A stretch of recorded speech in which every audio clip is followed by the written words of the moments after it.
আসসালামু আলাইকুম, সকলকে এই শুভেচ্ছা। গরমের ভিতরে বারবার কারেন্ট চলে যাচ্ছে, কিন্তু আমার বাসায় কিন্তু কারেন্ট চলে গেলেও ওয়াইফাই সবসময় অন। তার একটাই কারণ, সেটা হচ্ছে আমাদের এপিবি রাউটার ইউপিএস। আমাদের এই রাউটার ইউপিএস গুলো কিভাবে কাজ করে আপনারা যদি দেখেন, এটা হচ্ছে উনু। প্রত্যেকের বাসায় যাদের অপটিক্যাল দিয়ে লাইন দেওয়া আছে উনু, আর এটা হচ্ছে রাউটার। এখন এরকম রাউটার অনেক রাউটার হইতে পারে। তো আমাদের এইটার সাথে আপনারা জাম্পার কেবল পাচ্ছেন কিছু।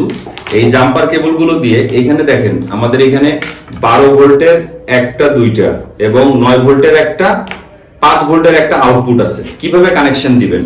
বেশিরভাগ উনু হচ্ছে আপনার 12 ভোল্টের কানেকশন। আপনারা 12 ভোল্টের কানেকশন দিয়ে নেবেন। দেওয়ার পরে আপনারা সুইচটা অন করেন। লাইটের জন্য আসলে দেখা যাচ্ছে না যে মানে এটা পাওয়ার পাইছে, কিন্তু তারপরে আপনার এই রাউটার গুলো বেশিরভাগই থাকে 9 ভোল্ট অথবা আপনার 12 ভোল্ট।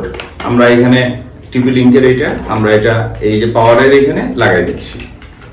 লাগাই দেওয়ার সাথে সাথে এই দেখেন, দেখা যায় লাল, এই যে দেখেন লাইট জ্বলতেছে। তো আমাদের এইভাবে করে সহজেই আপনি যদি কানেকশন দিয়ে দেন এইভাবে করে, তাহলে আপনার হয়ে গেল। এখন এইটাকে কানেকশন দেওয়ার পরে এইটাকে চার্জ করবেন কিভাবে? আপনার বাসার উনু বা রাউটারের যে এই ধরনের সাধারণ চার্জার গুলো আছে, এই চার্জার গুলো দিয়ে আপনি কারেন্টে এখানে চার্জে লাগাই দিবেন। আপনার এইটা থেকে সরাসরি এই দুইটা পাওয়ার পাবে। আপনার আর কোনো ঝামেলা নাই। সারাদিন সারা রাত আপনার এটা চলতে থাকবে। তো আশা করি সকলে বুঝতে পারছেন ব্যাপারটা।